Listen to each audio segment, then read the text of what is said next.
भगवान श्री कृष्ण कहते हैं, ये मटकी देख रहे हैं आप, इसमें जल रखा जाता है। जल जो शुद्ध होता है, शीतल होता है, जल जो प्यास बुझाता है। सोचिए, यदि इस मटकी की माटी ठीक ना हो, इसे भली प्रकार रौंधा ना गया हो, आकार देकर इसे अग्नि में ठीक से पकाया ना गया हो, तो क्या होगा? यही मन के साथ भी होता है, क्योंकि यदि प्रेम ये जल है तो इसकी मटकी है मन। मन रूपी पात्र में यदि विश्वास की माटी ना हो, यदि आंसुओं से उसे भिगाया ना गया हो, समय रूपी कुम्हार ने उसे आकार ना दिया हो और अग्नि की परीक्षा में उसे पकाया ना गया हो, तो प्रेम मन में नहीं ठहर सकता। तो यदि प्रेम को पाना है तो हृदय पर काम करना होगा और मन से कहना होगा, राधे राधे। कहते हैं, मेरे आसपास ये वृक्ष, ये पौधे, ये पुष्प देख रहे हो आप, है ना सुंदर, क्योंकि आपने इन्हें देखा है। इसी प्रकार जब प्रेम की बात आती है, लोग किसी का मुख स्मरण कर लेते हैं।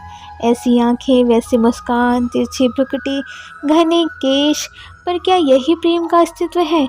नहीं, ये उस शरीर का अस्तित्व है जिसे हमारी आँखों ने देखा है, हमने स्वीकार कर लिया है। परंतु प्रेम भिन्न है। प्रेम उस वायु की भांति है जो हमें दिखाई नहीं देता, किंतु वही हमें जीवन देता है। संसार किसी स्त्री को कुरूप कह सकता है, क्योंकि वो उसे अपनी तन की आँखों से देखता है, परंतु संतान उसी माता को संसार में सबसे सुंदर समझता है, क्योंकि वो भाव से देखता है। तन की आँखों से देखोगे तो वैसे ही पहचान नहीं पाओगे जैसे राधा मुझे पहचान नहीं पाई। इसीलिए यदि प्रेम को पाना है तो मन की आंखें खोलो और प्रेम से कहो, राधे राधे। भगवान कृष्ण कहते हैं, किसी भी वस्तु को बांध सकने के लिए किसी बंधन का, किसी रस्सी का होना अति आवश्यक है, परंतु इस रस्सी को बांध सकने की शक्ति कौन देता है? वे धागे जिनसे जुटकर ये रस्सी बनी है। अब बताइए, प्रेम को किस रस्सी से स्वयं तक बांध पाओगे आप? प्रेम बनता है विश्वास से, और विश्वास की डोरी के धागे सत्य के धागों से बुने जाते हैं।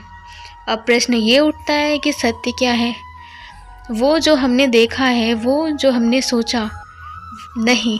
हमारा सत्य वो है जिस पर हमने विश्वास कर लिया, और विश्वास वो जिसे हमने सत्य समझ लिया।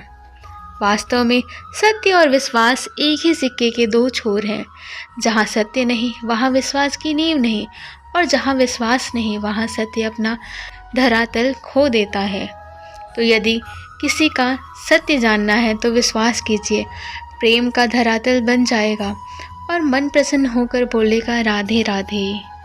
जब भी प्रेम की बात आती है, हम सबसे पहले मन में एक नायक और एक नायिका का चित्रण कर लेते हैं। क्यों, आपके साथ भी यही होता है ना? पर क्या प्रेम केवल नायक नायिका के आकर्षण का बंधन है? नहीं, प्रेम तो परिवार से हो सकता है, भाई बहन, माता पिता में हो सकता है, सखा मित्रों से हो सकता है, देश और जन्मभूमि के लिए हो सकता है, मानवता के लिए हो सकता है, किसी की कला के लिए हो सकता है, इस प्रकृति के लिए हो सकता है। पर प्रेम कभी उस पन्ने पर नहीं लिखा जा सकता जिस पर पहले ही बहुत कुछ लिखा हो। जैसे एक भरी मटकी में और पानी नहीं आ सकता। यदि प्रेम को पाना है तो मन को खाली करना होगा, अपनी इच्छाएं, अपना सुख सब त्याग कर समर्पण करना होगा। अपने मन से व्यापार हटा दो, तभी प्यार मिलेगा और मन प्रसन्न होकर बोलेगा, राधे राधे। प्रेम विधाता की सबसे सुंदर कृति है, परंतु हर कृति को संभालना पड़ता है। अब इसी मूर्ति को देख लीजिए, जब कलाकार ने इसे रचा तब ये सुंदर थी, बहुत सुंदर थी, परंतु इसके पश्चात इसे संभाला नहीं गया। इसके स्वामी ने इसकी देखभाल का कर्तव्य ठीक से नहीं निभाया और अब ये मूर्ति असुंदर लगने लगी है। इसी प्रकार केवल कह देने से प्रेम नहीं हो जाता। इसके लिए आपको अपने कर्तव्यों को पूर्ण करना होगा। तो देश की सुरक्षा, परिवार और संबंधियों की सुरक्षा, संतान को संस्कार, जीवन साथी का आभास, ये कर्तव्य जब तक नहीं निभाओगे प्रेम से दूर होते जाओगे। यदि प्रेम का अमृत पाना है तो कर्तव्य की अंजलि बनानी पड़ेगी।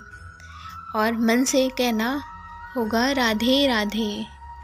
प्रेम संसार का सबसे पवित्र बंधन है, पर सच पूछो तो ये बंधन से मुक्ति है, स्वतंत्रता है। नहीं समझे? समझाता हूँ। यदि कोई आपका प्रेम ठुकरा दे, यदि कोई आपका प्रेम समझ ही ना पाए तो क्या होगा? कुछ उदास हो जाएंगे, कुछ छल करके प्रेम पाना चाहेंगे, तो कुछ बलपूर्वक प्रेम पर अधिकार करना चाहेंगे। किंतु ये आवश्यक नहीं कि जिससे आप प्रेम करते हो उसे भी आपसे प्रेम हो, क्योंकि प्रेम कोई वस्तु नहीं, न राज्य है, न धन जिसे आप बल से अपने वश में कर सको। प्रेम वो शक्ति है जो आपके लिए हर बंधन तोड़ सकती है, किंतु स्वयं किसी बंधन में नहीं फंसती। तो जिससे भी आप प्रेम करते हैं उसे स्वतंत्र छोड़ दीजिए, क्योंकि स्वतंत्रता ही तो वो भाव है जो जीव को सबसे अधिक प्रिय है। प्रेम सच्चा होगा तो उसे अवश्य समझ में आएगा। तब तक के लिए निस्वार्थ भाव से प्रेम कीजिए। स्वार्थ हट जाएगा तो प्रेम आ ही जाएगा। दोस्तों, आज के वीडियो में बस इतना ही। अगर वीडियो पसंद आई हो तो प्लीज़ मेरे चैनल को लाइक, शेयर और सब्सक्राइब ज़रूर करें। Thank you for watching.